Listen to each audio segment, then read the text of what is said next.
দেখুন, অস্ত্র নিয়ে মিছিল নূতন নয়। ভারতবর্ষে যুগ যুগ ধরে আছে। মহরমে যদি অস্ত্র বেরোতে পারে, তো রামনবমীতে বেরোবে কেন? আমাদের সমস্ত দেবী দেবতার হাতে অস্ত্র আছে। তো অস্ত্র নিয়ে বেরোবো, এবং অস্ত্র নিয়ে এই জন্য বেরোবার দরকার আছে মিছিলের সুরক্ষার জন্য।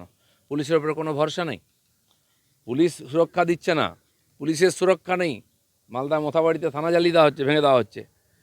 তারপরে এখানে কি বলে, কালিয়াগঞ্জেতে, কালিয়াচকেতেও থানা জ্বালিয়ে দেওয়া হয়েছিল, বারবার হয়েছে। তো পুলিশ কি সুরক্ষা দেবে? তাই হিন্দুরা তাহলে ধর্মকর্ম বন্ধ করে দিতে হবে, শোভাযাত্রা পুজো পাঠ করবে না, কারণ কি হলেই হামলা হবে, যেটা হচ্ছে জায়গায় জায়গায়। আর সেই জন্য হিন্দুদের নিজের সুরক্ষার জন্য নিজের ব্যবস্থা করতে হবে। এবার শৌকত মোল্লার যদি এত দম থাকে, আগে যাক, নওদাতে যাক, মুর্শিদাবাদে যেখানে হিন্দুদের বাড়িঘর ভাঙা হয়েছে, পোড়ানো হয়েছে, যাক মোথাবাড়িতে যেখানে হিন্দুদের গ্রাম উজাড় করে দেওয়া হয়েছে, থানা ভাঙা হয়েছে, ওখানে গিয়ে শান্তি মিছিল করো। আর মুসলিম ভাইদের বোঝাও যে ধর্মনিরপেক্ষতা একার জন্য নয়, হিন্দুদের জন্য, তোমাদের জন্য আছে। আরে যে চোর ডাকাত ছাড়া রাজনীতি করতে পারে না। ভাঙড়ে তো আমিও থাকি, পঞ্চায়েত ইলেকশন আপনারা দেখেছেন, নমিনেশন করতে দেওয়া হয়নি কাউকে। গাড়ি গাড়ি চোর ডাকাত নিয়ে এসেছিল, গণ্ডগোল, যেই পাবলিক ঘিরে গাড়িগুলো পুড়িয়ে দিচ্ছে, লেজ গুটিয়ে দৌড় মেরেছে নেড়িকুত্তার মতো। সে বড় বড় ধর্মের কথা বলে, এটা ডাকাত। আমি নিজে তার ভুক্তভোগী। আমাদের কেন্দ্রীয় সভাপতি যখন ডায়মন্ড হারবার যাচ্ছিলেন, আর ওখানে কীভাবে আটকানো হয়েছে, দিয়ে রাস্তার দুই দিকে সব সমাজ বিরোধী দাঁড় করিয়ে রেখে ইঁট পাথর মারা হয়েছে। সে রাজনীতি শেখাচ্ছে বিজেপির লোকেদেরকে। ভাই, আতিক মোহাম্মদ একটা হয় না ভারতবর্ষে, অনেক হয়। সময়টা আসতে দাও, সব দেখবে, ভুলে যাও না আতিক মোহাম্মদের কথা। না, রামনবমী তো বিশ্বের সব জায়গায় হতে পারে, রাম সর্বত্র সবার। তো যেখানে যেখানে যেহেতু সরস্বতী পুজো হতে পারে, অন্যান্য ফাংশন হতে পারে, রামনবমী কেন হবে না? রাম একটা আদর্শ, যে ভালো, যদি কার্ল মার্কস লেনিনের জন্মতিথি হতে পারে, তো রামনবমী কেন হবে না? তাকে যে মানে আমাদের ভারতবর্ষের প্রাণপুরুষ, মর্যাদা পুরুষোত্তম, ভারতবর্ষের ঘরে ঘরে, পাড়ায় পাড়ায়, স্কুলে কলেজে রামের আদর্শ তুলে ধরার দরকার। জানি না কে ছবি দিই, এটা কোনো রাজনৈতিক প্রোগ্রাম নয়। আমি রাজনৈতিক ব্যক্তি, আমি তো কারো বিয়েতে যে রাজনৈতিক বিয়ে হয়নি। আমাকে যদি ডাকে রামনবমী মিছিলে হাঁটতে, আমি অবশ্যই হাঁটবো, একজন হিন্দু হিসাবে গর্বের সঙ্গে হাঁটবো, কারণ এরকম মহাপুরুষকে আমরা জন্ম দিয়েছি ভারতবর্ষে। আমি রাজনীতি করি, ভগবান রাজা ছিলেন রামচন্দ্র, তাই জয় শ্রীরাম বলি আমরা, এটা কোনো ধার্মিক স্লোগান নয়, ভুল করে ওরা।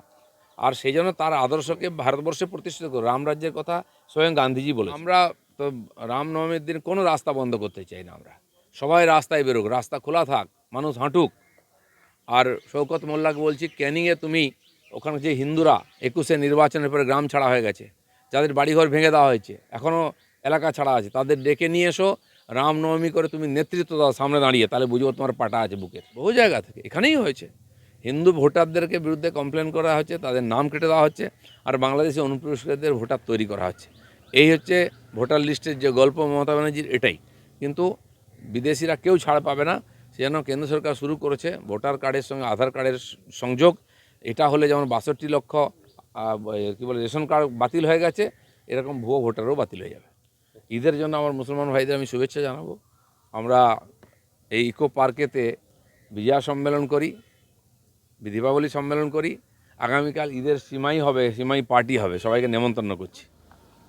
না, বাধা তো দেবেনই, কিন্তু যে সরকার ওয়েস্টবেঙ্গলে আছে, যারা হিন্দুদের সুরক্ষা দিতে পারছে না, হিন্দুদের ধন সম্পত্তি মান সম্মানকে সুরক্ষিত করতে পারছে না, তারা বাধা দেয় কেন আমাদেরকে?